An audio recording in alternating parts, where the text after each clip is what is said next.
ఒక శరీర అవయవంలో అనేకమైన న్యూరాన్ కణాలు ఉంటాయి. ఒక న్యూరాన్ కణంలోని అందులోనే ఉన్న బి నుండి సూచనలు తీసుకుంటూ ఇతర అవయవాల్లోని ఏబీలను అంటే కంట్రోలర్ను కూడా సంప్రదిస్తూ ఆ అవయవమును పని చేయిస్తుంది. దీనిని సూపర్ కంప్యూటర్లో అనేక కంప్యూటర్లు కలిసి పనిచేసే ప్యారలల్ ప్రాసెసింగ్తో పోలుస్తారు. మెదడు కూడా ఒక అవయవమే. కానీ మెదడు న్యూరాన్ కణంలోని బిలో రాయబడిన 3 బాధ్యతలు మరియు 6 చెడు గుణాల సూచనలను చదివి ఏబి అంటే కంట్రోలర్గా మారుతుంది. ఒక శిశువులో ఇంకా సి మరియు డి ఏర్పడినప్పుడు అంటే ద్వితీయ మనసు ఏర్పడినప్పుడు ఆ కంట్రోలర్ జ్ఞానేంద్రియాల సహాయంతో ప్రాపంచిక అనుభవాలను పొంది ఆ అనుభవాల సారంతో సిడిలను సృష్టించి వాటిని మారుస్తూ పోతుంది.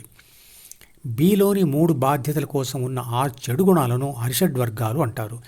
ఈ 6 చెడు గుణాల సహాయంతోనే మనిషి 3 బాధ్యతలు నిర్వర్తిస్తాడు మరియు ప్రపంచానికి స్పందిస్తాడు. ప్రతి మనిషిలో ఈ 6 చెడు గుణాలు ఉంటాయి కాబట్టి పుట్టిన ప్రతి మనిషి చెడ్డవాడేనా?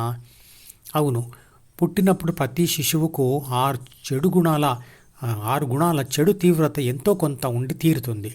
చెడు తీవ్రత చాలా తక్కువ ఉన్నవాడిని మంచివాడు లేదా సాత్వికుడు అంటుంది భగవద్గీత. కానీ ఆ 6 చెడు గుణాల తీవ్రతను పూర్తిగా జీరో చేయనంత వరకు, అంటే 6 గుణాల నుంచి ఆత్మ విడిపడడం జరగనంత వరకు ఆ మనిషి సాత్వికుడు అయినా చెడ్డవాడే అని, ఇంకా ద్వితీయ మనసుకు అతుక్కొని ఉన్నవాడే అంటుంది భగవద్గీత.